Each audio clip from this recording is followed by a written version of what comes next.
Generation Opportunity, a social activism group linked to the Koch brothers, is trying to convince young Americans that giving tax breaks to Amazon for its second headquarters is not in their best interest. Take a look at their ad running on Twitter, Instagram, and Facebook right now. This is in cities vying for the new HQ. And for more, we're joined by Generation Opportunity's Policy Director, David Barnes. David, thank you for joining us today. Well, thank you for having me on the show. So I have to tell you, I would not have expected to see a group that's affiliated with the Koch brothers basically making the same argument that the very left-leaning mayor of New York City, Bill de Blasio, is making right now, at least in terms of his own specific city, and that being the fact that tax incentives shouldn't be needed to lure a company like Amazon to build their new HQ. What is the argument you're making here? Well, we're a grassroots movement of young people supporting more freedom and more opportunity. And I think our generation of millennials really values fairness. And I think government giving huge handouts to one of the world's most successful companies just doesn't make sense. Okay, so I'm going to play devil's advocate here for a second. We had the mayor of Miami on last month. He said, and that's one of the cities that's in the running for this, he said that he sees his biggest competition coming from Texas. The reason being that both of these locations don't have a state income tax, and that makes them more competitive than everybody else that's on this list. So I guess that sort of gets to this idea that taxes are not, it is not a level playing field based on states, based on municipalities. What do you say in response to that, to the cities that are trying to make themselves more competitive against a Texas or a Florida?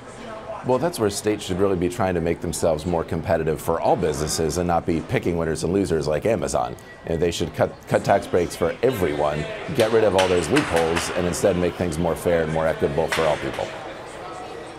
David, do you feel the same way about the efforts to lure Foxconn to Wisconsin? Is this an across-the-board effort where you're, in fact, willing to join hands with Democrats in order to get this policy goal achieved?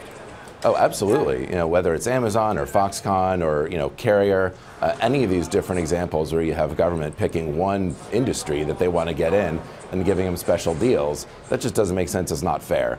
And as a millennial organization, our generation really, opposes these kind of handouts and special deals. Obviously, these municipalities are making a calculation here that they're going to get back at least as much as they're giving. How do you reconcile your argument with the fact that jobs, investment, cred, street cred, is a result of bringing something like Amazon to town? Well, I think that's where you have to look at the history, where when businesses, get these breaks and special deals from governments, you see they promise a bunch of jobs that they usually can't deliver. They promise a bunch of economic growth that doesn't happen. And then once, their 5, 10, 15-year deal is expired, then they're looking to leave, and they're looking to either, re-up those special agreements, or they're going to move somewhere else. So it just doesn't work out. What's a good example of that?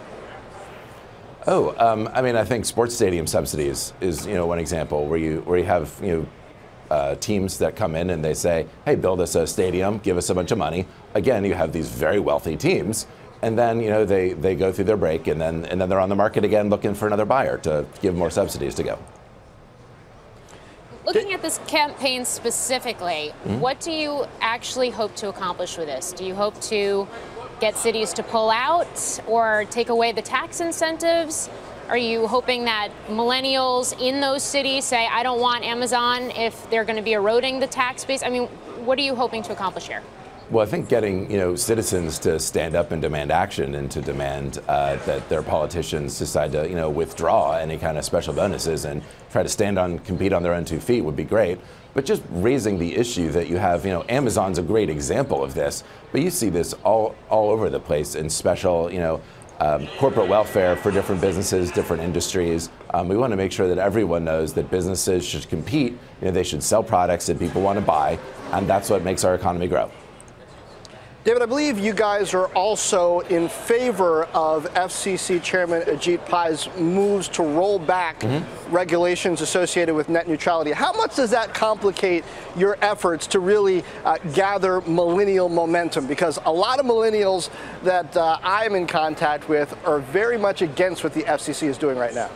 Right. So the so-called net neutrality rules are a real flashpoint, and whenever we talk about that, it's a really big deal.